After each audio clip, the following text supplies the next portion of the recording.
go by? Everybody calls me Cookie. Okay. I'm 43 years old. I'm permanently disabled. I have one child, Cornel. I'm not married, so I am single. I have a college degree in business administration and a minor in marketing. I love decorating. I love shopping. I love decorating. I love spending time with my son. Well, they say I inherited Crohn's when I was 12. 12, 13, but I was 12 going on 13. My 13th birthday, I had already been diagnosed and things like that at that point. I was diagnosed by a racist. He's dead now. I was diagnosed by him. I was very young. What happened was, I don't want to tell.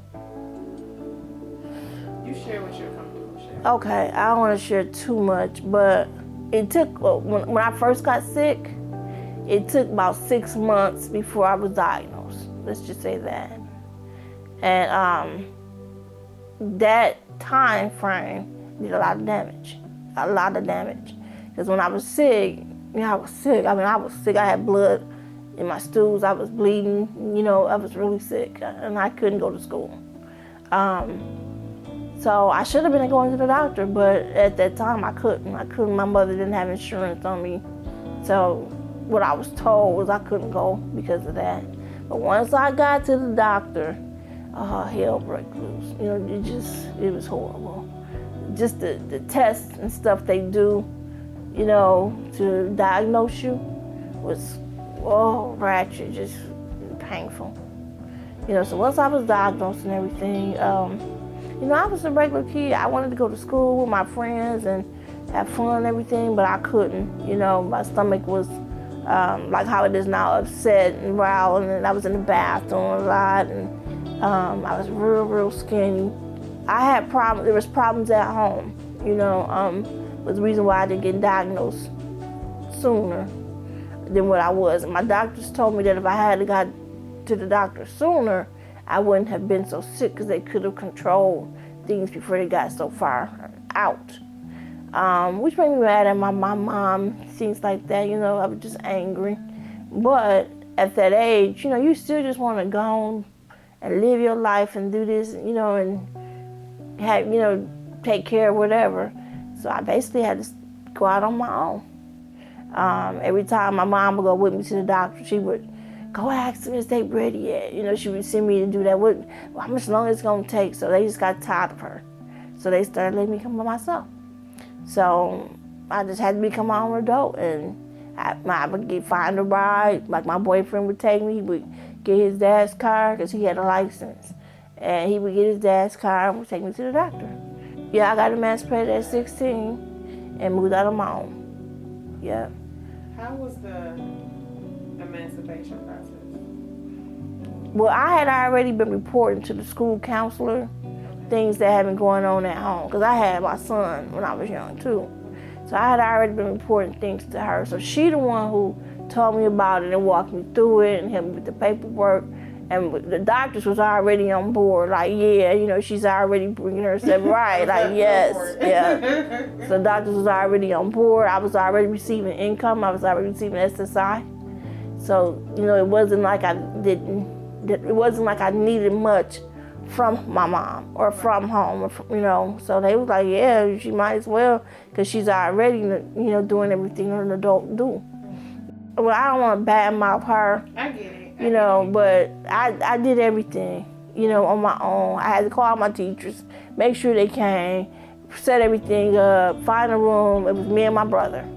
My brother would come and let the teachers in and, try to help me figure it out. I can't tell you one time my mom was in there helping us do anything. I just had to grow up pretty much at a young age, and I had no problem with it.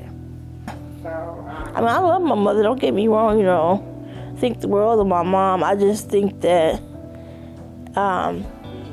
people choices come from their childhood too. Yeah. You have to look back on how she was raised, what she's been through in life, what could have caused her to make certain choices on my behalf. And it just makes me think like, okay, I can't fault her for everything or whatever, you know. All I try to do is go on and heal from everything and move forward. Because I have Crohn's, I have to have one more surgeries. What my doctor is telling me. I have a GI doctor. I see a lot of different doctors for different things that's wrong with me, and a lot of the stuff they always say, well, that's a part of your Crohn's. You know, like I could fall, and they say, oh, that's because of your Crohn's. You feel because of your Crohn's. Yeah, they chop everything. How many surgeries you had to have due to this? Oh, I've had. Oh my God, I done lost count. You can't count on hand how many surgeries. I've had a lot of surgeries. I'm gonna say this. I think it's fair to say you at least had 15 or over 15 surgeries. I've had a lot. That's why they think I only need one more, because they really don't think there's much they can do. You know, so one more surgery and that's it. Is what they're saying. That's one more. That's it. And I'm ready because you know I be in pain a lot. You know, so if it'll help with the pain, just you know, so. Are you in pain right now? Yeah, about 2 years ago, not quite 2. It was like summertime, and my left leg, lower, right below my knee, down to my ankle, it started to swell. At that time, my doctor he's right there on. I went to him immediately because the swelling was painful. He gave me water pills, painkillers, and muscle relaxers and sent me home. He didn't do any exams. He didn't even touch it. He looked at it only. So my leg swelled. It did go down. About 2 days later, it came back. It just kept doing it. That happened for a year. Over that year's time, he sent me for one test, and that was to look for blood clots. One day I went to his office, and my leg was really, really skinny, and I had to have a pap smear done, so he got to see the original size of my leg. And he said, yeah, your leg is actually that small? And I was like, yes, I told you, it's been swollen a lot. And he's like, wow, your body is really weird. That's what he told me. And then from there on, it kept swelling. It did that for a year. Then one morning, I woke up and I was in so much pain, but it was numb. The leg was numb. My whole body was still in so much pain. I was like sweating profusely, and it was just horrible. I couldn't see. Excuse me. I couldn't walk, so I had to crawl out in the hall, knock on my neighbor's door, and have somebody call an ambulance because I couldn't find my phone. So the ambulance came, they took me to the ER. When I got to the ER, they said that my leg had ruptured inside.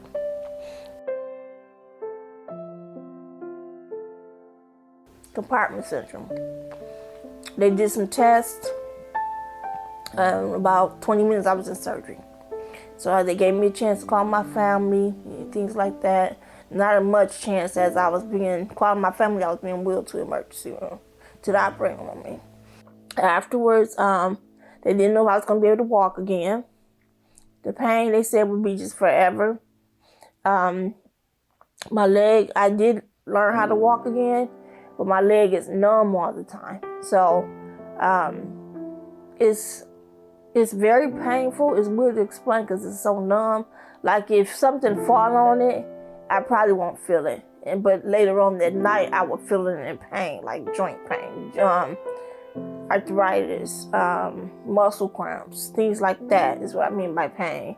But if you burn me, I probably won't feel it until later, until it's done damage or something.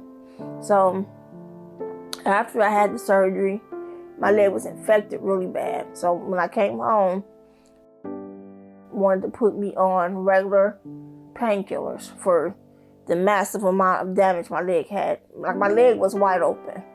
And when I say wide open, I have to show you what I mean by wide open.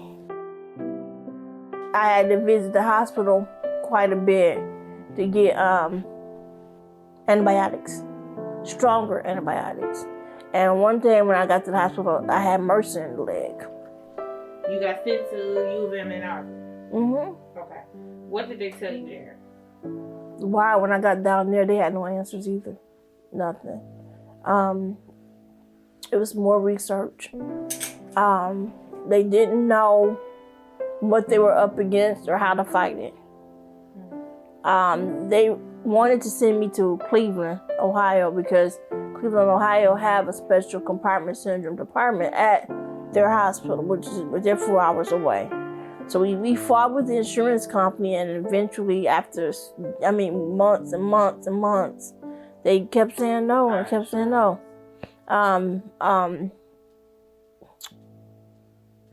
Medicaid, just regular Medicaid. I did get to see two doctors through Zoom, and we just came up with a plan. But it still meant getting down there. But they were so excited. I was excited because this is something they've seen before. But when I described it to them, it didn't sound like compartment syndrome to them. So that's why it was so, like, what is this? Because compartment syndrome usually don't happen in that type of manner. So they really didn't know exactly what had happened to my leg. I felt like from day one when my leg started swelling, because my leg had been doing that for so long, more attention should have been put on the fact of why. I should have been down in Ann Arbor that first week of swelling. Don't wait till a year until after it rupture, because I could have died from that, And the time of healing and losing, learning how to walk all over, losing everything, and it took a whole year to heal. A whole year I had to walk around with bandages on, and it getting infected, and then they saying you can't take a bath and this and that, whatever. But it was pathetic. To me, it was pathetic. Like when I went down to Ann Arbor and they really didn't have no answers other than I was really, really disappointed, because I thought they was going to put me in some type of special machine and figure this out. But no. I was angry. I was very angry because I felt like he allowed this to happen to me. This shouldn't have got as far as it went. Who legs ruptures? I don't know nobody. I don't know one person whose leg has done that. It's not something that we see every day. You know what I mean? So I feel like it was, I don't want to be your first victim. Don't use me, and the fact that nobody knew what to do about it, and I was just sent home to deal with it, I was angry. I was very angry. I didn't do anything. He didn't send me to a blood specialist to make sure the veins was fine in the leg. He didn't do none of that. He didn't do anything but tell me I had a weird leg. I really did. I trusted him. I was there for 5 years, and I really thought that he was going to take care of everything. I don't think he expected me to come in there with a swollen leg, and he didn't know what he was doing, but he could have just said that, I don't know what's going on. Let me send you to somebody who can figure this out. That would have helped me. They don't know for sure if it'll never come back or if it will attack my other leg. So, and at one point they did want to amputate. We went through that, the amputation things, and we're gonna do this. We should do that. We should do this, because they didn't want the infection spreading. So at one point, yeah, they did. The amputation would be the best.